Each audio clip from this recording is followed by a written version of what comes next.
Ini adalah hukuman paling mengerikan yang pernah Anda saksikan. Tangan pria itu diolesi dengan minyak, lalu dimasukkan ke dalam lubang kecil. Terlihat pria itu berteriak sangat kesakitan. Karena suhu di luar kereta sangat dingin, yang membuat tangan pria itu membeku seperti es. Kemudian mereka menarik tangannya kembali dan mulai memukulnya menggunakan palu yang besar.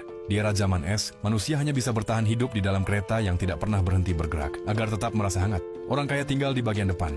Mereka menikmati semua kemewahan dan kekuasaan. Sementara itu, di gerbong belakang, orang miskin berdesakan seperti hewan ternak. Makanan mereka hanya cincau batangan. Orang-orang di gerbong depan sering mengambil anak-anak dari gerbong belakang. Jika ada yang berani melawan, mereka akan dihukum seperti pria itu. Di antara penghuni gerbong terakhir, ada seorang pemimpin rahasia bernama Steve. Dia mengumpulkan tong-tong logam dan merencanakan pemberontakan. Pada hari itu, tentara datang untuk membagikan makanan.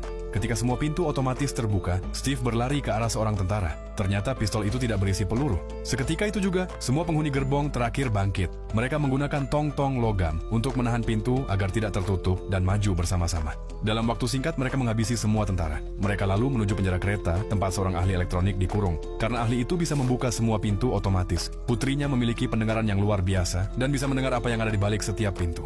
Ahli itu mulai membuka pintu. Penghuni gerbong terakhir masuk ke gerbong berikutnya. Ini adalah pertama kalinya dalam 17 tahun mereka melihat dunia luar. Mereka terus bergerak maju. Gerbong berikutnya adalah pabrik cincau batangan. Saat naik ke mesin, Steve menemukan ternyata cincau batangan terbuat dari kecoak yang mati.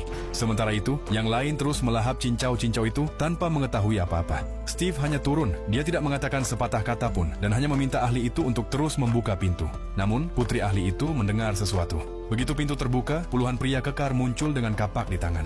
Atas perintah wanita itu, para pria mengenakan kacamata penglihatan malam. Penduduk gerbong terakhir tidak punya waktu untuk bereaksi, dan kereta memasuki terowongan. Dalam kegelapan, mereka menjadi domba yang menunggu untuk disembelih.